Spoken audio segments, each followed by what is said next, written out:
Hola, mi nombre es José Joaquín Pérez y soy kinesiólogo de la Universidad de los Andes, además profesor del ramo de morfología. El día de hoy hablaremos acerca de la artrología general. La artrología es el estudio de las articulaciones y tendremos un objetivo general que es caracterizar y definir una articulación. Para lograrlo, tendremos objetivos específicos, como son definir los tipos de articulación según la sustancia interpuesta, definir los movimientos articulares y relacionarlos con los planos anatómicos, conocer las características morfofuncionales del cartílago hialino, elástico y fibroso, diferenciar los subtipos en que se dividen los tres tipos de articulación y reconocer ejemplos. Finalmente, reconocer los elementos de estabilización articular, como son los discos, labrum, meniscos y los ligamentos de refuerzo. Como mencionábamos, la artrología es el estudio de las articulaciones. Los huesos se relacionan entre sí para otorgar unidad a estructuras del aparato locomotor. Además, se reúnen para formar cavidades, algunas casi herméticas, como es el caso del cráneo. Otros, menos herméticas, como es el caso del canal vertebral. Entonces, se entiende una articulación como la unión de dos o más huesos y o cartílagos entre sí. Existen distintos criterios para clasificar a las articulaciones, como es el caso de la movilidad relativa entre las partes. Sin embargo, en nuestra unidad de anatomía, lo vamos a definir según la sustancia interpuesta entre las superficies articulares. Así vamos a tener articulaciones fibrosas, articulaciones cartilaginosas y articulaciones de tipo sinovial. Para introducir las articulaciones es necesario comprender los movimientos que generan, las cuales son determinados principalmente por la superficie articular. Según esto, podemos identificar tres ejes de movimiento, que los podríamos definir como una línea imaginaria, en torno a la cual se produce una rotación en un plano que es perpendicular a este eje de movimiento. Así vamos a tener al eje longitudinal, que pasa a lo largo del cuerpo, un eje transversal, que pasa de lado a lado, y un eje antero-posterior, que pasa antero-posteriormente. Estos ejes de movimiento van a generar movimientos puros, como lo ven en la imagen, pero también vamos a tener otros tipos de movimientos. Los vamos a ir definiendo. El eje transversal se extiende de lado a lado y va a determinar una flexión o una extensión. La flexión se define como una disminución del ángulo anterior entre dos segmentos. Así, una flexión de codo va a acercar el segmento anterior del antebrazo con el segmento anterior del brazo. Siempre vamos a tener excepciones, como es el caso de la rodilla y el tobillo. En la rodilla, una flexión está determinada por el acercamiento de la cara posterior femoral con la cara posterior de la región crural. Mientras que en el tobillo, la flexión es denominada flexión dorsal, mientras que la extensión se denomina flexión plantar. El eje antero-posterior se extiende según el nombre lo indica y determina una abducción y una aducción. La abducción se define como una separación de un segmento desde la línea media hacia lateral. Así en la imagen podemos observar una abducción de cadera y una abducción de hombro. Como regla, es importante mencionar que uno siempre debe definir el movimiento en torno o en relación a una articulación y no a un segmento. Por ejemplo, yo realizo flexión de codo, no flexión de brazo ni de antebrazo. El eje longitudinal se extiende a lo largo de una articulación y determina las rotaciones, en donde la rotación medial acerca la cara anterior de un segmento hacia la línea media y la rotación lateral va a producir el movimiento opuesto. En la imagen inferior izquierda vemos entonces una rotación medial de cadera y a la derecha una rotación lateral de cadera. Existen movimientos especiales como la pronación y la supinación. La pronación se define como acercar la cara anterior del antebrazo hacia medial. La supinación va a ser lo contrario. Y recordemos que en posición anatómica una persona se ubica con el antebrazo en supinación. Otros movimientos especiales relacionados con el pie, en este caso, y no con el antebrazo, se denominan inversión y eversión. La eversión va a ser acercar la cara plantar hacia el lateral, mientras que la inversión, que es como generalmente se producen las lesiones de tobillo, es acercar la cara plantar hacia la línea media. La circunducción, finalmente, es el movimiento generado por ciertos tipos de articulación sinovial y combina los movimientos previamente descritos para realizar movimientos en 360 grados. Para entender a las articulaciones es necesario conocer, en grandes rasgos, al cartílago. El cartílago es derivado de células mesodermales del tejido embrionario que se convertirán en células osteocondrógenas, que se pueden observar en la foto superior derecha, que son células alargadas y que poseen la característica de poder formar o células óseas o células cartilaginosas. Dependiendo del oxígeno frente al cual estén expuestos, estas células se van a convertir en osteoblastos si su ambiente es rico en oxígeno, o bien en condroblastos si es que su ambiente es pobre en oxígeno, si es que están poco irrigados. Aquí podemos observar los condroblastos, que van adquiriendo una forma más ovoidea y menos alargada. Estos condroblastos conservan su capacidad mitótica para generar o bien más condroblastos o para convertirse luego en condrocitos. En esta figura inferior podemos ver a los condrocitos. Estos son los que se encargan de mantener y generar a la matriz extracelular, o sea, todo el ambiente que los rodea.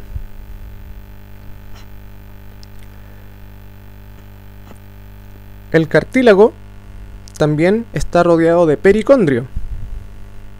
Así como el tejido óseo está rodeado de periósteo, el cartílago está rodeado de pericondrio y que le confiere su irrigación e inervación, el cual va a ser el único aporte vascular, por lo que es fundamental para mantener sus funciones metabólicas. Finalmente, la matriz extracelular, que como dije es lo que rodea a las células, va a ser una red amorfa y de sustancias fibrilares. Como vimos, es secretada por los condrocitos y esta matriz adquiere una característica que se denomina hidrofílica, es decir, atrae agua. ¿Y cómo funciona esto? Estas fibras van a poseer una carga negativa, las cuales van a atraer al sodio, que tiene carga positiva, y el sodio finalmente es el que va a traer el agua al ambiente.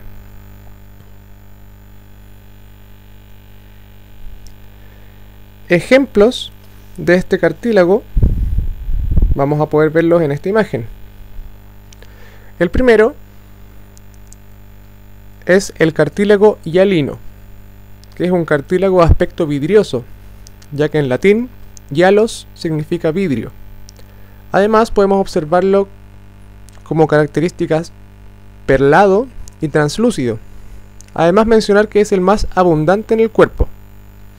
Ejemplos de este cartílago: tenemos al cartílago articular, que reviste a las articulaciones sinoviales, el cartílago de la nariz, también en cartílago hialino. Además, los cartílagos de la tráquea y bronquios son de cartílago hialino. Por otro lado tenemos al cartílago fibroso. Este cartílago fibroso presenta abundantes fibras colágenas entre las células que ya vimos, las cuales se encuentran alineadas entre este tipo de fibras.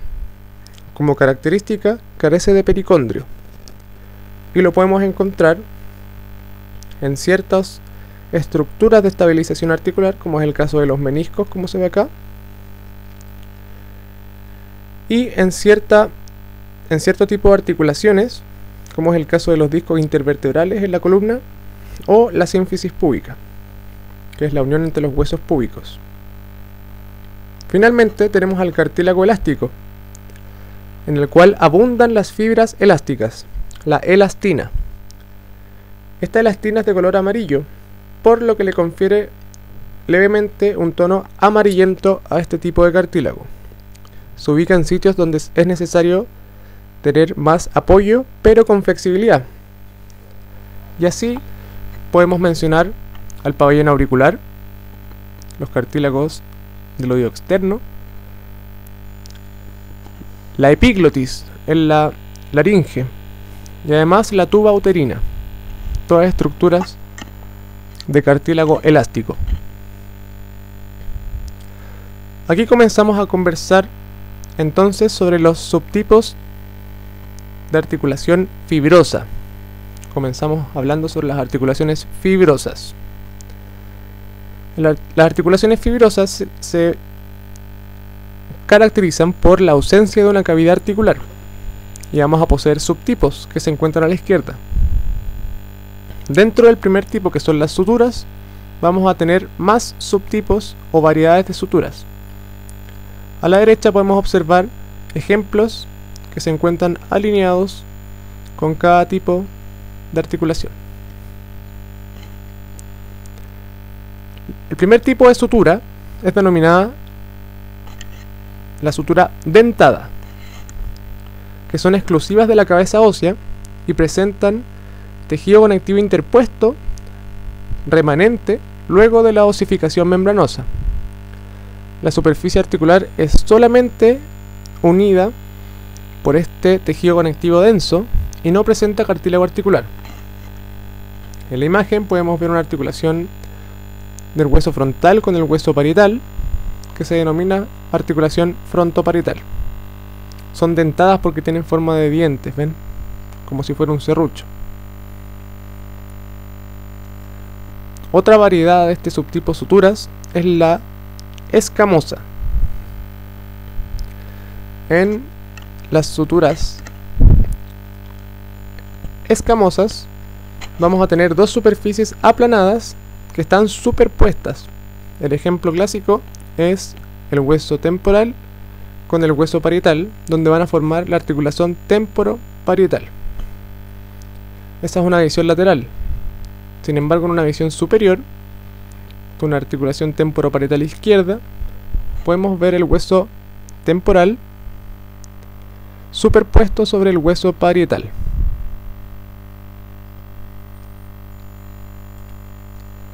Otra variedad es la sutura de tipo plana, en donde vamos a tener bordes rectilíneos que se unen entre sí de manera armónica, generando verdaderas líneas rectas que unen ambos segmentos óseos. Este es un ejemplo que se llama articulación internasal, que se da entre ambos huesos nasales. El último subtipo de estas suturas es denominada esquindilesis y existe solamente un ejemplo en el cuerpo. Aquí estamos mirando a un cráneo desde inferior hacia superior, y esta articulación se denomina esfeno-vomeriana, donde articula el esfenoides, que es un hueso que conforma la base del cráneo, con el hueso vomer, que es este, y que se encarga de formar al tabique nasal en la parte más posterior e inferior. ¿Cómo se define esta esquindilesis? Aquí tenemos una superficie en forma de cresta que se articula con otra superficie que le ofrece una incisura. Y como dije, esta es la única articulación de tipo esquindilesis en el cuerpo. Ya pasando a otro tipo de articulación fibrosa, otro subtipo de articulación fibrosa, podemos mencionar a la sindesmosis, en donde tenemos tejido conectivo denso, dispuestos como una membrana o bien un ligamento ancho que une a los segmentos. Como posee mayor separación entre estos, también le otorga una mayor movilidad. Se pueden ver preferentemente en la columna vertebral, en donde por ejemplo tenemos aquí el ligamento interespinoso. Sin embargo, también vamos a tener otros como el ligamento intertransverso o el ligamento amarillo. Otro clásico ejemplo es la membrana interósea ubicada en la región del antebrazo o bien en la región crural, en el miembro inferior. El último subtipo de articulación fibrosa es la gonfosis, en donde tenemos una superficie a manera de clavija que encaja en otra superficie que le ofrece una fosa. Es propia de la articulación alveolo-dentaria, en donde además está reforzado por un ligamento que va desde el diente y que lo fija a la mandíbula o bien al hueso maxilar, que es el superior. Tienen un movimiento muy restringido. Pasamos ahora al tipo de articulación cartilaginosa. En esta articulación cartilaginosa podemos decir que también hay ausencia de cavidad articular y se divide en estos dos subtipos, que es la sincondrosis y la sínfisis. A la derecha podemos ver ejemplos. Primero, la sincondrosis, que también es denominada articulación hialina transitoria, ya que el tejido interpuesto es de cartílago hialino, y transitoria debido a que estas articulaciones se osifican con el tiempo, como es el caso de la sincondrosis sacra, que tenemos tejido de cartílago hialino entre las vértebras sacras, que luego se van a osificar para formar este macizo óseo conformado por las 5 vértebras sacras. Otro ejemplo es el esternón, en donde las estenebras, que son los segmentos del esternón, se van osificando esta articulación entre ellas, y este proceso de osificación de este tejido hialino se denomina sinostosis. Sinostosis, entonces, a la osificación de este cartílago hialino. Por lo tanto, aquí tenemos un esternón del adulto, por lo que podríamos decir que es una sincondrosis sinostosada, o sea, ya está osificado. El otro ejemplo de articulación cartilaginosa es el subtipo sínfisis, en donde tenemos discos de fibrocartílago interpuestos entre las dos superficies de articulación. Se mantiene, sin embargo, el cartílago hialino en las superficies, pero lo que divide la articulación, como bien les digo, es este tipo de fibrocartílago, que son discos. Como ejemplo, poseemos a los discos intervertebrales a nivel de toda la columna vertebral, evidentemente con excepción del sacro y el coxis. Y también vamos a tener otro ejemplo que corresponde a la sínfisis púbica, que une ambos huesos coxales por anterior, une ambos cuerpos del pubis. Estas articulaciones están adaptadas para soportar presión.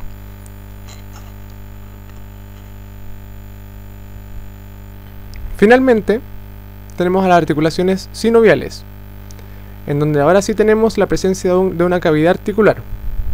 Aquí tenemos a los subtipos hacia la izquierda, ejemplos en la fila intermedia, y estos son la cantidad de ejes en las cuales se puede producir el movimiento.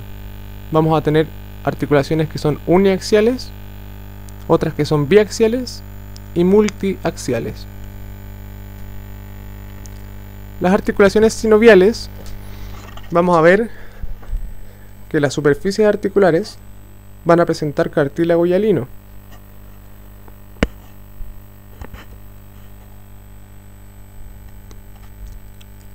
Y estas van a estar rodeadas por una membrana sinovial. Vamos a ver entonces que en el hueso vamos a presentar una membrana externa, y ya vimos que se denomina periósteo, y en el límite donde termina el periósteo, que coincide con la superficie articular, va a estar insertado la membrana sinovial. Este límite,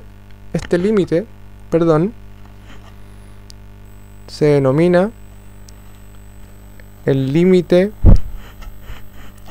condroperiostal. Entonces, esta membrana, en este límite condroperiostal, se va a fijar desde un segmento, desde una superficie articular, hasta el límite condroperiostal del segmento opuesto. Entonces, esto lo que va a generar es una cavidad cerrada, una cavidad hermética. Esta membrana sinovial, representada en verde, va a poseer la presencia de sinoviocitos, que son unas células especiales que se encargan de sintetizar el líquido sinovial, que es finalmente lo que ocupa la cavidad articular, y lo que hace es lubricar estas superficies articulares. Además, les entrega la nutrición que poseen, ya que vimos que esto no tiene irrigación directa. Además, la superficie articular carece de pericondrio, por lo que se lubrican y se nutren solamente por el líquido sinovial producido por la membrana. La cavidad articular, además de la membrana sinovial, está denominado por un concepto más amplio que se denomina cápsula articular. Esta cápsula articular está formada por la misma membrana que conversamos y por una membrana o una cápsula fibrosa que envuelve externamente a esta membrana. Por lo tanto, la cápsula articular está formada por la membrana sinovial y por la cápsula fibrosa. En resumen, toda articulación sinovial presenta membrana sinovial y una cavidad articular. Esta membrana sinovial produce líquido sinovial y está envuelta por una cápsula fibrosa para formar la cápsula articular. Aquí comenzamos con los subtipos de articulación sinovial. El primero es el subtipo de articulación sinovial plana. Estos son los que tienen menor rango de movimiento, pero que este movimiento se produce a través de deslizamientos entre las superficies, que por definición se realizan en múltiples ejes, ya que no rotan en torno a uno solo. Por lo tanto, son las únicas que se consideran realmente multiaxiales. Ejemplos de esta articulación podemos observar a la articulación entre las facetas articulares de las vértebras, denominada articulación cigoapofisiaria, específicamente en la región cervical y en la región torácica. Además, vamos a poder observar este tipo de articulaciones entre los huesos del carpo y del tarso, ya que requiere deslizamientos para los cambios de forma necesarios y así adaptarse, por ejemplo, a la prehensión en la mano o a distintas superficies como en la marcha. Tenemos también a las articulaciones de tipo trocoidea, que son articulaciones uniaxiales y se mueven en torno a un eje longitudinal, generando por tanto las rotaciones ya sea medial o lateral. Ejemplos de este vamos a tener en la articulación radio-ulnar proximal, en donde rota el radio con la ulna, o también tenemos la articulación atlanto-axoidea, atlas con axis, que corresponde a la primera y segunda vértebra cervical. Ahora pasamos a la articulación de subtipo gínglimo. Esta articulación también es considerada como uniaxial y genera movimientos de flexión y extensión, ya que su eje es el eje transversal. Van a poseer una superficie articular en forma de tróclea. Esto es una tróclea, donde tenemos una depresión entre dos levantamientos óseos alargados. Y va a determinar este movimiento en torno a un solo eje. Es parecido a el diábolo. Si es que alguna vez jugaron diábolo, el diábolo tiene forma de tróclea. Un ejemplo podemos verlo aquí en la articulación húmero-ulnar, en el codo, donde tenemos la tróclea humeral articulando con el hueso ulnar. Otro tipo de articulación es la articulación subtipo celar, que es la primera que vamos a ver, que tiene sus movimientos en torno a dos ejes, el eje transversal y anteroposterior, produciendo los movimientos que ya sabemos. ¿Y por qué se llama celar? Porque antiguamente se denominaba encilla de montar, en donde tenemos una superficie articular que es cóncava hacia un lado y la misma superficie va a ser convexa hacia el otro, por lo tanto pudiendo generarse movimientos en torno a estos dos ejes. Un ejemplo de esta articulación es la articulación trapecio-metacarpiana. Trapecio, un hueso del carpo con el primer hueso metacarpiano del pulgar. Otro puede ser en el pie, la articulación calcáneo-cuboidea, que posee las mismas características. Otro tipo de articulación biaxial es la articulación de subtipo elipsoidea, en donde vamos a tener un cóndilo. Un cóndilo se define como una cabeza imperfecta que encaja en una bandeja ovoidea que le ofrece el otro segmento. Por lo tanto, siempre van a tener un movimiento que es amplio, pero limitado. Aquí tenemos un ejemplo, que esta articulación se llama radiocarpiana, en donde articula el hueso del radio, del antebrazo, con el escafoides y el lunate, nombre actual del hueso semilunar. Van a poder encontrar el nombre condilia, pero ese era el nombre antiguo, por eso está tachado. El nombre correcto es elipsoidea. Finalmente vamos a tener la articulación esferoidea, que es otra articulación que es multiaxial. Sin embargo, va a generarse movimientos en torno a tres ejes: transversal, anteroposterior y longitudinal. Son las articulaciones más móviles y las únicas que realizan la circunducción. Las superficies articulares están dadas por una cabeza, que es una esfera o una semiesfera casi perfecta, que encaja sobre una fosa, y así se pueden producir los movimientos en todos los ejes. Ejemplos de estas son la articulación coxofemoral o de cadera y la articulación glenohumeral o de hombro.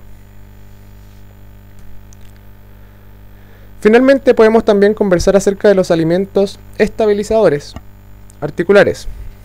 En este caso son dispositivos especiales que están presentes solamente al interior de algunas articulaciones sinoviales y que reflejan un mayor grado de complejidad de estas. Son estructuras fibrocartilaginosas que se encuentran dentro de la cavidad y que son los discos, meniscos y labrum. En este primer ejemplo tenemos un disco articular, que es una rodela homogénea de fibrocartílago que subdivide a esta articulación en dos, convirtiéndola en una doble articulación envuelta en una sola cápsula articular. Esta articulación se denomina articulación temporomandibular, haciendo mención a los huesos que une. Otro ejemplo es la articulación acromioclavicular. También va a poseer un disco articular y esta articulación corresponde a la unión de los huesos del cíngulo torácico. Por otro lado tenemos al labrum. El labrum es un anillo de fibrocartílago pero ahuecado en su centro. Así, este labrum se ubica en los márgenes de la articulación, representado aquí con color azul, y se ubica, ¿para qué? Para ampliar las superficies de contacto entre las superficies articulares. Este ejemplo es de la articulación coxofemoral, pero también vamos a presentar otro en la articulación glenohumeral o de hombro. A la derecha podemos ver al menisco. El menisco es un semianillo o un anillo incompleto que también amplía o agranda la superficie de contacto entre segmentos que no son del todo congruentes, como es el caso de la rodilla. Aquí podemos observar los meniscos en color azul. También existen otros elementos de refuerzo articular, que son los ligamentos, que por lo general se ubican por fuera de la articulación, pero también podemos observar en algunos casos ligamentos internos. Estos ligamentos limitan ciertos movimientos extremos, pero también los guían en su correcto deslizamiento. Finalmente, vamos a conversar sobre la clasificación de estos elementos estabilizadores según su ubicación. Estos ligamentos, o elementos fibrocartilaginosos, los podemos definir según su ubicación relacionado a la membrana sinovial, pero también relacionado con la cápsula fibrosa. Así, estos elementos pueden ser intra o extracapsulares, en relación a la cápsula, o intra y extra articulares, en relación a la membrana sinovial.